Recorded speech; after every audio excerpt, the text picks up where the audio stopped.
Assalamu alaikum and welcome to Perspective. We'll be talking, of course, about Pakistan's rejection of India's plan to hold the G20 event in occupied Kashmir. Pakistan has taken a strong stance against this. The Foreign Office also has issued their own they will be issuing their own official response to this also, and Pakistan condemns, of course, overall the treatment of the Kashmiris and the minorities in India. We have been doing all that we can for a while to voice the Kashmiri cause, to take it up all over the world.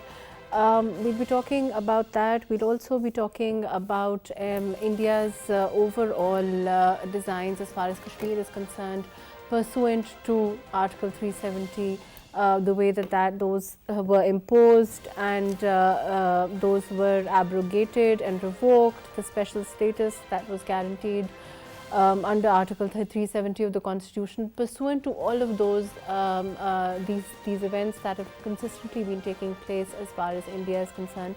All of that today on Perspective. I have with me Ali Sayed, who's Chairman, Kashmir Council, Europe. We also have with us Mashal Malik, who is of course known to all. She's a Kashmiri leader. Altaf Hussain Wani, who is leader APHC. And Javed Siddiq, who's a senior analyst and a journalist. Before I go to Ali Sayed, I want to talk to Mashal about this. Mashal, overall, how do you look at this now? This latest move by India, them now announcing that they want to hold the next G20 event in occupied Kashmir. Of course, Pakistan has taken a stance against it, but how do you look at it? And, of course, one can't say enough or condemn it enough, the way now that they're trying to legitimize this kind of tyranny and victimization of Muslims in Kashmir. Yes, thank you for inviting me. It's a very urgent issue because G20 Summit 2023, India is planning and has made a committee of 5 people from the government, and they're deciding posting the G20 Summit there in a disputed territory, especially after 1st of August 2019 abrogation and illegally making it a union territory of India and changing the demography and trying to, show normalcy to the world, whereas it is an internationally disputed territory which falls under the UN umbrella with over 18 UN Security Council resolutions. And it is disputed since 1947. And I'm surprised that on what legal grounds can India even think of hosting a G20 or international summit or event over there, because it's a globally acknowledged dispute, and it's a grave, I would say, negligence. It will be if the international community, the countries that will be invited, they attend it. That will be complete injustice to the cause of human rights, to the cause of right to self-determination, and to the promised right of the Kashmiri people, where we have seen since 5th of August 2019, the level of extrajudicial killings is over 1,000 in Kashmir, and numerous thousands of Kashmiri youngsters, youth are locked up in prisons with a lot of political prisoners, especially our first and second tier leadership. India is trying to eliminate the peaceful voices and granted over 60 lakh domicile certificates to Indians. So this is a complete contrast to the position of this disputed territory to allow the world to come here and accept the union territory of India, which is completely in negation of international law and UN resolutions and Geneva Conventions, and also the Indian Constitution.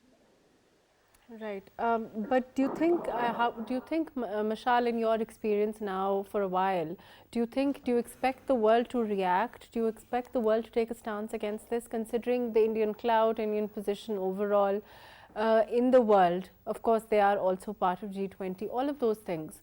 What are your expectations, realistically speaking? Do you think that the world will take a stand against this at all?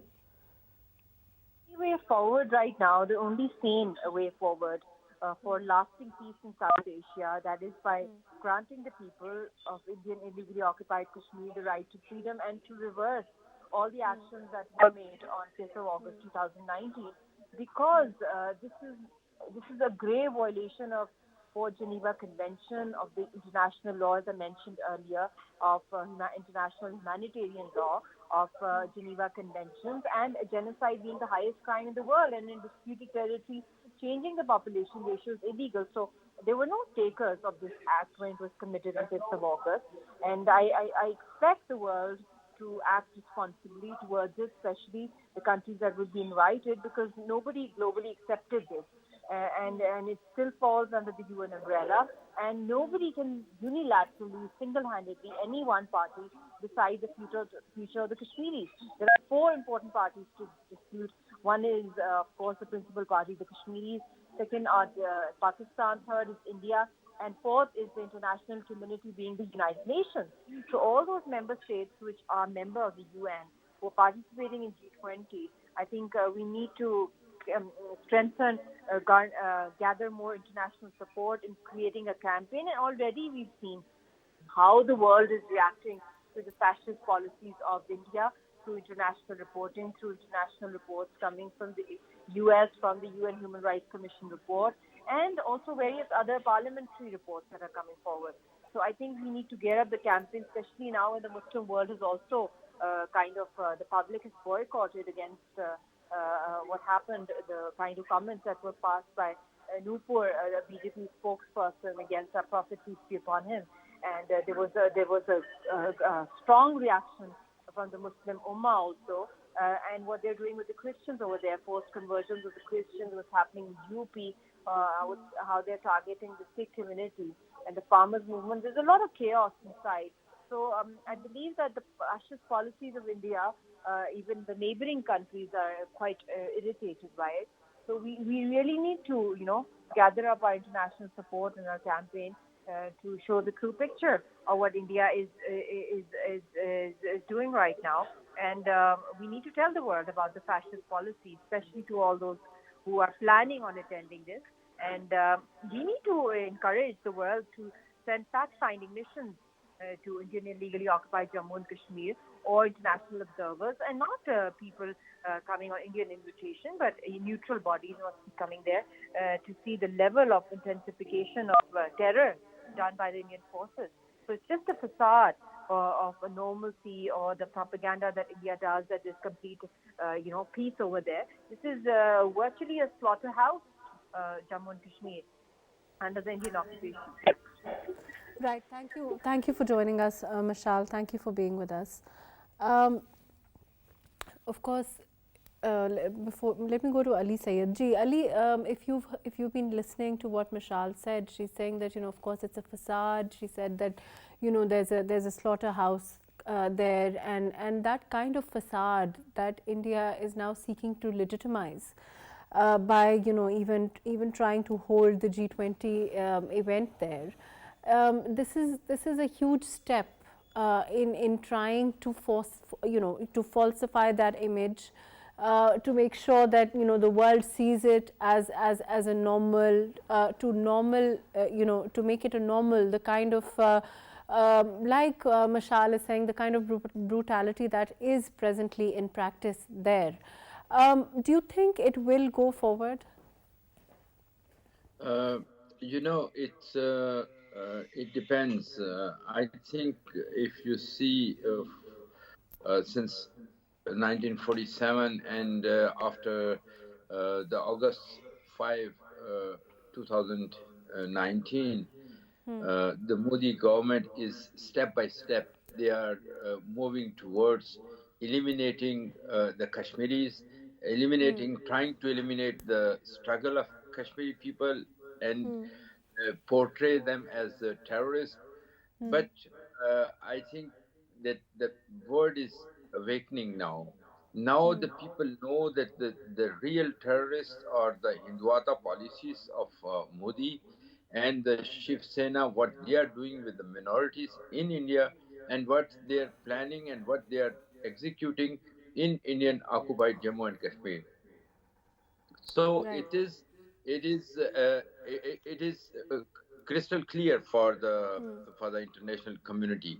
But on the other hand, unfortunately or fortunately, the world is changing. The world is changing, and the alliances are changing. The countries are taking positions, and in this particular time, it is for us. It's a big duty that we have to uh, accelerate, and we have to reach to the international community. And I suggested before also that we should have a special envoy on it, and who should contact all the 20 G20 countries and other economies, the biggest economies in the world, because economy matters in relations and so. So I think we have to double our efforts.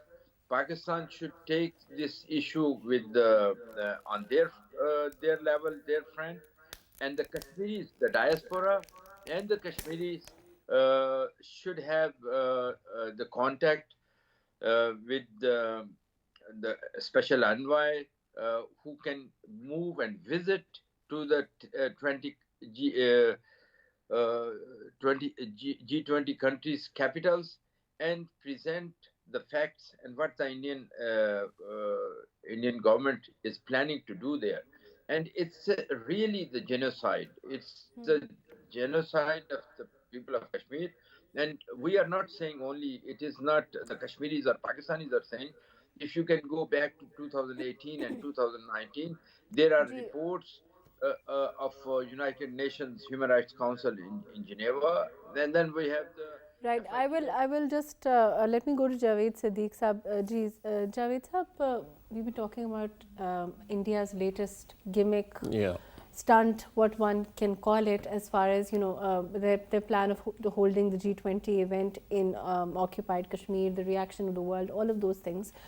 For a while, we've been talking about Kashmir for a while, between us also. Do you think this will be met, realistically speaking, with any kind of reaction from the UN, from the world at large? I don't think there'll be a massive reaction. Or a boycott of Yeah, a some boycott. G20, and this is a part of the Indian strategy, basically to eliminate the issue of Kashmir and basically to take it off the United Nations Security Council agenda. And India has been doing for the last 75 years. And how does this do that? Because the Indians are trying to sell this idea to the world now, because it's a big power and has a strong economy, and it's a huge market and has connections, commercial relations with all important countries of the world, and is also an ally of the United States in these days vis-a-vis China. Right. So India is trying to basically annex, it has already annexed Kashmir, and it is selling this idea that Kashmir is an integral part of India, and only foreign sponsored terrorism is there in Kashmir. And Pulwama, what happened in Pulwama, the blame was on Pakistan, and subsequently an attack was launched on Pakistan. Kulbhushan Yadav, there are numerous examples of the world looking the other way. There's no doubt about that. But what I am trying to say is that Indians are using this ploy, again, G20 ploy, to tell the world that Kashmir is peaceful, that there is no protest, that there is no concern at all. It's a peaceful part of India, an integral part of India, which it is not. Right. And on every, almost on every day basis, Kashmiri youth, they are struggling for the freedom of Kashmir, and they are laying down their lives. So they want to cement that false image. Let me Exactly come back that, to you. yeah. Altaf Hussain Mani Saab is also with us. Ji, Altaf Saab, Javed Saab is saying, Mashal was earlier saying, Ali Sayyed also. We're all saying essentially the same thing in terms of, India trying to do this is basically falsify a false image, cement it really, that there is nothing wrong with what's happening, the brutality isn't happening, the killings are not happening, the slaughterhouse things are not the way that they are. But again, we're not expecting the world to boycott. Are we expecting a reaction out of the UN? Are we expecting any kind of reaction at all, in your opinion? You see, basically, the basic thing is that India is trying to sell the facade of normalcy in Kashmir by saying that they are going to hold the G20 summit in December 2023 in Indian occupied Jammu and Kashmir. But what I know about it, it is not G20 summit in Kashmir. It will not be in occupied Kashmir. There are lots of meetings of G20 at official level, at ministerial level, and at summit level. They will be held at different states of India at different centers. So what India has tried to play by this is all that they are seeing the reaction from the Kashmiris, reaction from Pakistan, and reaction from the G20 countries also. Will they be there in occupied Kashmir? What I saw, I was in Geneva. I had the opportunity to meet some of the G20 diplomats in Geneva, discussing with them this issue. And they were themselves surprised that it's a huge security issue. How can this be held there? But at the same time, they said that it's the responsibility of the host country, as India is taking the G20 presidency in December next year, and they are to decide it. But they were very much concerned about it, how it can happen in occupied Kashmir. But I think there will be no summit in Kashmir. There will be nothing like that in Kashmir. But some of their countries who are allies of India may visit Kashmir, like they took the EU diplomats last year and parliamentarians, the right-wing parliamentarians of EU to the Indian Kashmir to show them, to showcase the normal scene in occupied Kashmir. In any way, this is the Indian try to show the normalcy to the international community that in Kashmir there is normalcy, there is nothing happening, and if anything is happening, that is sponsored, that is not against Kashmiris. But as far as Kashmiris are concerned, Kashmiris have shown their concern on this, and they show this concern to the international community and to the G20 countries, and it's also our responsibility at the same time. Pakistan has shown its concern, and Pakistan will continue to show its concern, and ensure that any summit will take place in occupied Jammu and Kashmir.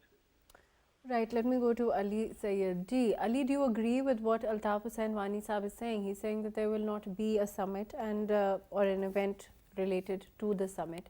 Overall, in terms of Pakistan, the steps we can take, Kashmiri diaspora, all of those, the fact that we can bring it more, of course, to the notice of the world, what's happening, condemn it enough, expose the brutality there, all of those things we've been trying to do for a while. What are some of the measures you feel we can take that perhaps have not been taken before? Consistency again is something that we keep talking about, that there are times when we have not been as consistent as perhaps we should have been with the Kashmiri cause. But other than that, I think Wani Sahib is right when he's saying that there is no summit going to be held in Indian occupied Kashmir. It is the meetings of your camera is off. subcommittees or. Hello? Please switch on your camera. Ali Sahib, your camera seems to be off. Okay. Ji. Now it's okay? Hello? Yeah. Ji. I think Wani Sahib is right that it is not the summit going to be held. It's the committee meeting or some other meetings, or as said, they can take some delegations to Kashmir and show that it's normal, as they have done with the European Parliament members and other delegations. But I think we need, as Vanessa was saying, we need consistent approach to Kashmir cause. Unfortunately, up to now, we were not consistent. So we need the consistency, that's one. And then we have to contact and we have to engage all the economic powers of the world, especially the Western powers, Japan, Russia, China, US, Canada, Australia. All these powers we have to engage and we have to consistently stay in touch with them. That's why I was saying that we should have an envoy, and a delegation of these people should regularly visit and regularly update the But have atrocities. we not had envoys before? Let me come back to you, No, Javed sir. We have in the past had envoys on Of Kashmir, if course, I'm we not have been wrong. sending envoys, special representatives to make the people, world people, and the important capital of the world, to make them aware of the Kashmir situation.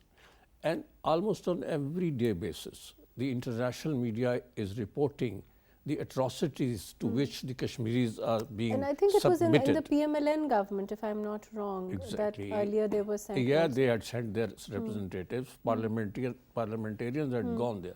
Unfortunately, the world is looking at Kashmir from a different angle. It is an angle, the lens of India, because they have their interest in India. India is a big country, an ally of the United States of America against China, sorry, and also a big market for those countries. So they do not want to displease India. That is the tragedy. But we on our part, Pakistan and the Kashmir diaspora all over the world, must not be discouraged by such tactics which India has been using in the past as well, to We have diversify the attention of the world and say that everything is normal in Kashmir, which is not. On almost daily basis, Kashmiri young people are picked up from their homes and their dead bodies are found far away from their home. Let me come back to you. We have with us Qamar Zaman Kaira, who is advisor to PM on Kashmir affairs. Kaira Sahab, this latest development, we've been talking about India's move to hold a G20 event in occupied Kashmir. Of course, Pakistan has taken a strong stance to that. What are I'm some sorry, of the measures? I'm unable to hear you. Your sound is so low. Please, can you put up the volume? Ji, can you hear me now? It's better now. Ji, Qamar Sahab, we've been talking about India's latest move to hold a G20 event in occupied Kashmir. Pakistan, of course, has taken a strong stance against this, but overall, what are some of the measures we are going to take now? Are we going to take it up with the UN? How are we going to deal with this latest move by India to try and legitimize what's happening in occupied Kashmir, the brutality there? So there is a constant fight between India and Pakistan. India is trying to hold Kashmir as part of India, and they are trying the level best internally, putting all the pressures, all the atrocities on the Kashmiris, having military operations since decades over there. Millions of lives have been affected through these operations, but they are not successful in that process.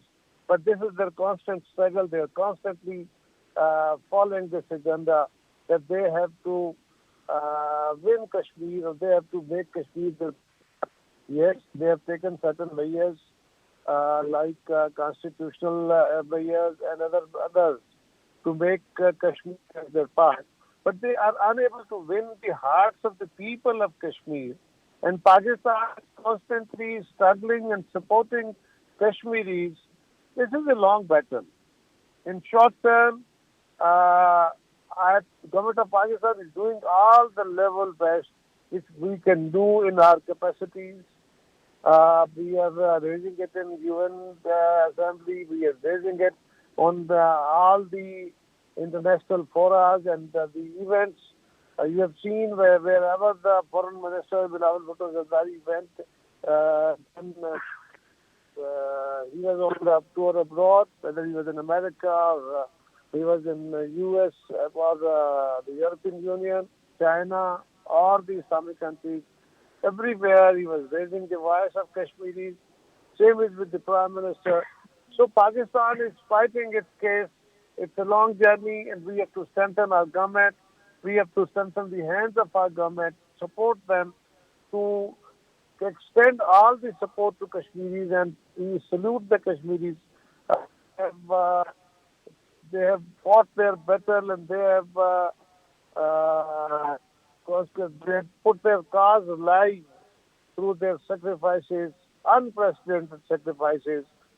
But if you say me, or if you ask me that what is the shortcut and immediate measure, of course there is no shortcut, and all the measures which we can take as a state, as a society, we are taking on this issue. And no party, no government has its own policy, but rather this is Pakistan's policy. It's on the only issue on which all the Pakistanis are unanimously agreed and on the same page. Are there any plans of sending envoys again? Because that was earlier done, as I understand, 2017, 2018. Is that also something that's under consideration all over the world to take up the Kashmiri cause? Do you think that will maybe make a dent? That is this fear of foreign affairs. Of course, they will try to do it, but as far as the Kashmir Affairs Ministry is concerned, this is not the issues abroad or the foreign chapter of this Kashmir issue is handled by the Foreign Office. So I'm not aware of this, whether they are sending the envoys, but they should send, and I'll talk to the Foreign Minister, that they should send envoys to put the Kashmir issue on every issue and raise it with the European Union, with the Americans, with the Muslim world, especially the Muslim world, because Muslim world can play a lot role to support the Kashmiris. You mentioned the Muslim world. What about the OIC? We haven't seen, I mean, one would have, the kind of, dynamic role that they can play as far as Kashmir is concerned, unfortunately hasn't happened. Do you see that changing? Do you think that, Pakistan can perhaps try and mobilize them to play their part, to try and voice the Kashmiri cause internationally as much as possible? Pakistan has always tried and will try all its efforts to convince the Ummah or the OIC countries. But unfortunately, the response is like this, as you mentioned in your arguments, that is pathetic. That is not up to mark. Okay. We should try to convince them. We should try to ask Muslim countries and persuade them to stand up with the Kashmiris in their just cause. But unfortunately, their attitude up till now, during especially the last 2 decades, the attitude of OIC countries is not up to mark, or it's not satisfactory. What about, Khaira Sahab, what about taking it up with the UN? Is that in, part of our plan? Are we going to write to them? Are we going to agitate on this? I'm sure that is certainly something that Pakistan must be considering. Pakistan constantly is raising this issue with the Secretary General, whether it was Yasin Malik issue, whether it was the delimitation of constituencies or atrocities in the held Kashmir. Every time Pakistan raises its voice for Kashmiris on the OIC, on the UN Secretary General level, on the Security Council level, or in the General Assembly level, and especially on the foreign missions of Pakistan, we always raise our voices. But it's, as I mentioned, it's a long journey and it's a long battle. We have to win it, inshallah. But more and more struggle is required. We have to teach and we have to educate our own youth about the Kashmir issue, so that the light of Kashmir should be in the hearts of the new generation or the coming generation as well. Right. Thank you for being with us, Qamar Zaman, Khaira Sahab. Thank you for joining us.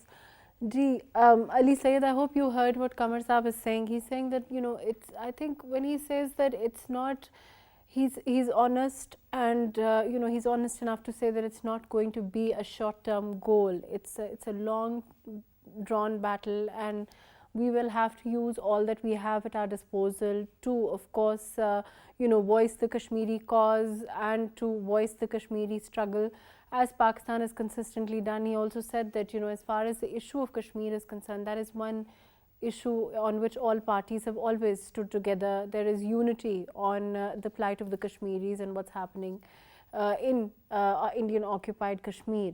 But in terms of your opinion, because of course, as Chairman Kashmir Council Europe overall also, the sentiments of all Muslims are certainly, nobody's averse, no Muslim is averse to what's happening in Indian occupied Kashmir.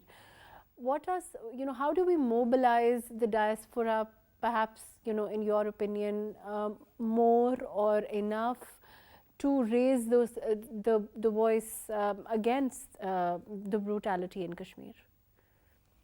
As Kaira Sahab was saying, he's right. We don't have any shortcut, but we need the consistency in our approach, in our struggle, and the special envoy which I am talking is the special permanent envoy for Kashmir should be appointed by the government of Pakistan, because the delegations they are going in 2017-18, we have the delegation uh, uh, parliament members from Pakistani parliament. They came to Europe. In 22 countries they went. Okay, but normally we need a permanent special envoy on Kashmir, and who should be expert on it and who should know about the history and the conflict, and it should be presented as a human problem. It's the 20 million Kashmiri human beings problem. It's not a land dispute between India and Pakistan. Those people have to decide about their future. So let them decide and give them the right to decide. That's the way. If we move to in big democracies or the Western world, I think our voice will be heard. And normally now, as Yasin Malik Saab is in prison and they convicted him.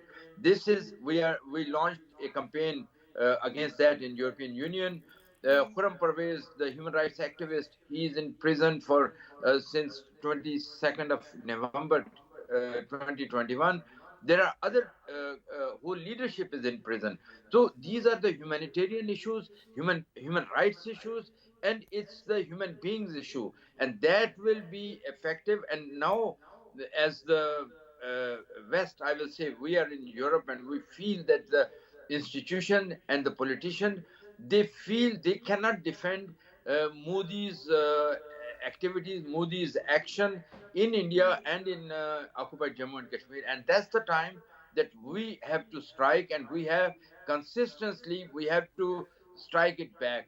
It will take time, but we should be hopeful, and we should continue our struggle, and we will win. Inshallah, we will win at the end, and the voices of the people of Kashmir will be heard. Right. Let me go to Wani Saab. Wani Saab, I think when Ali Syed says that there should be a permanent envoy appointed, I think he raises a very fair point. It might make a difference where so many other measures, so many other efforts that we have tried have not. In terms of mobilizing the diaspora, what are some of the efforts that we have, we have made, and that we can perhaps increase in trying to take this up on a global level, international level, in your opinion, because certainly you've had the most experience with this kind of struggle? You see, Lydia was saying, and we have been demanding for a long time that should be a permanent envoy, special envoy on Kashmir, because as we know, Foreign Minister has a lot of work to do has to deal with the whole of foreign policy. So is that now we have a deputy foreign minister also. She also has a lot of all responsibilities. So an exclusive special envoy on Kashmir will have an exclusive responsibility to advocate for Kashmir, to galvanize support at international level for Kashmir, to bring forth what is happening in occupied Kashmir, and thereby again the support. That's the one thing. On the case of diaspora, I will say that our diaspora has been doing a tremendous job for so long in different capitals of the world. They have been doing in the European Union, they have been doing in the UK, they have been doing in the USA and other countries, also in Arab countries, to get support for the people of Kashmir. And there is realization at each and every level in the international community that Kashmiris are suffering and they should get a relief. But unfortunately, when it comes to the politics, when it comes to the economic ties, when it comes to other things, then the things go wrong. The leaders don't speak. They don't condemn in public Indian in Indian-occupied Kashmir. What I said, we should have the intellectual input in the diaspora. We should have such people in diaspora who can document things, who can present it in a legalistic way and to the international community, to the international think tanks and other parliaments and other people. We have a huge support in UK Parliament. We have a good support in Norwegian Parliament. We have a support in Danish Parliament now. And we can increase this support by putting more and more intellectual. I will say you that it's rational. Wani Sahab, let me come back to you.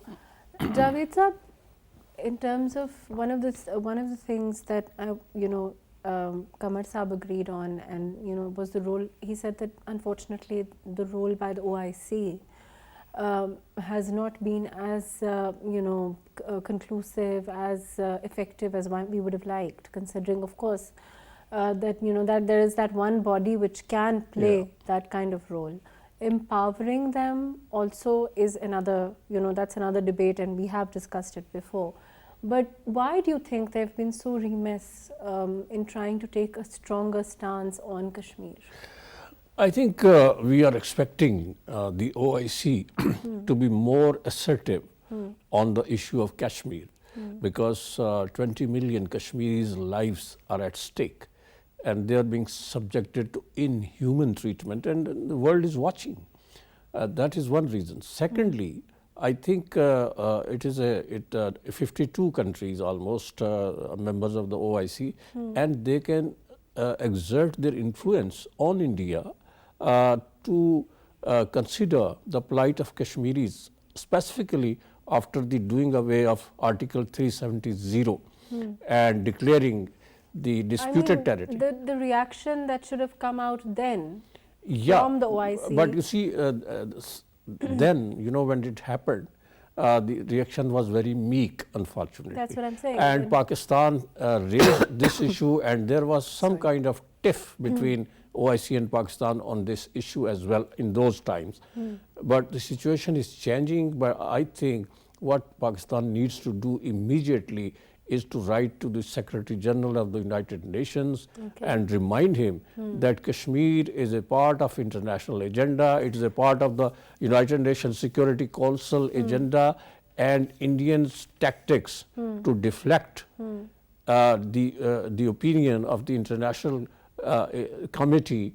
And in 2018, 2019, we've had, reports were confirmed to the UN that this is, the Indian atrocities have been going on there. And the United Nations Security Council had 2 sessions. And in these 2 sessions, China and some of the countries who support the cause of Kashmiris, they openly supported Kashmir.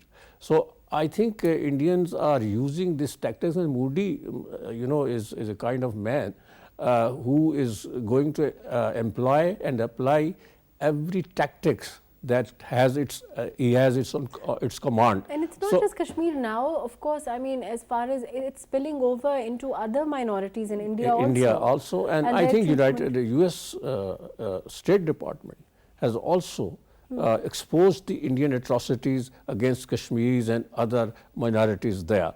So I think the case of India is very weak, but through these tactics, holding a meeting of the G20 countries. But Javed sir, we've seen traditionally also, we've seen now for a while, India has been allowed to get away with a lot. Whether that has to do with their strategic position, whether that has to do with their power, economic power, whatever. The point is, you know, in terms of their trade with Russia, for example, you know, any other country would have had sanctions levied against them. But the US didn't do anything. Yes. Nothing has happened as far as that India is the most tragic part of it. The size of India, the size of Indian economy, and its attempt to become a part of the United Nations Security Council, a permanent member of the UN Security Council, is basically trying to influence the international opinion that whatever I am doing, the Indians are doing in Kashmir or elsewhere, it should be, the world should look the other way. They should not take note of it. That's the most unfortunate thing, and for that Pakistan and Kashmiris have to fight. Hats off to Kashmiris. It's a long drawn battle. I think that Qamar Saab was right when he said that. Ali Syed Saab, measures other than, of course, you know, I think you raise a very important, pertinent point when you say that a permanent envoy should be appointed. I'm sure the government will look at that, look into that, and I hope that, you know, it will have its necessary effectiveness, as you seem to think. But overall, as far as other measures are concerned, as far as taking it up on a global level, international level is concerned, what are some of the other measures you feel we can take? I think we have, first of all, we should have a permanent policy of next 5 year, 10 year or 20 years. And whatever the government is there, it should be implemented as decided. It, you know, unless we have a, you know, international community, why we are not getting support from international community? OIC, we are not getting support from OIC. We are not getting any single country except China, Turkey or Malaysia. We are not getting support. So we have to have some think tanks sit and think about this. Where is the fault? In our strategy, if there is some changes to be make the changes. And I think our narrative should be clear that it is the 20 million Kashmiris matter of their right to decide to live in peace, and the United Nations has promised, India has promised that they should get their right. So we have to convince the international community on these basis. And again, I will say a special envoy, permanent envoy should be there, who has no other work to do. Just focus on the community, focus on with the diaspora and the international community, especially the big players in international community, to convince and to convey the documentation, what is happening in Kashmir. Every single incident which is happening, it should be documented, and documented because the time will come when we have to present it to the International Criminal Court, to the International Court of Justice, and to the international in front of international community. The atrocities which the Indian government is committing, occupation forces are committing in Kashmir, that should be brought to justice, and it will be brought to justice. But we have to consistently, we have to work on it. And I think, and the Kashmiri, I will appeal to the Kashmiris also, that they should come together on one point agenda, that we are against this Indian occupation. We want our right to decide, and the people of Indian occupied Kashmir, they have to live in peace also, as other. Unfortunately, that's all the time that we have. Thank you so much for being with us, Ali Syed, Mashal Malik. Thank you for joining us. Altaf Hussain Mani Saab, thank you for being with us. Javed Siddiq Saab, thank you for joining us. Qamar Zaman Kaira, thank you for being with us. As far as the issue of Kashmir is concerned, certainly some of the important things we discussed are, of course, that there should perhaps be a permanent envoy to take up the Kashmiri cause. The consistency, of course, is a hugely important ingredient of trying to take up this Kashmiri cause into the international world, and to plead it on the global front. Let's hope that we can do that. Of course, we all political parties, regardless of political affiliation, are committed to the Kashmiri cause and have been. There is unity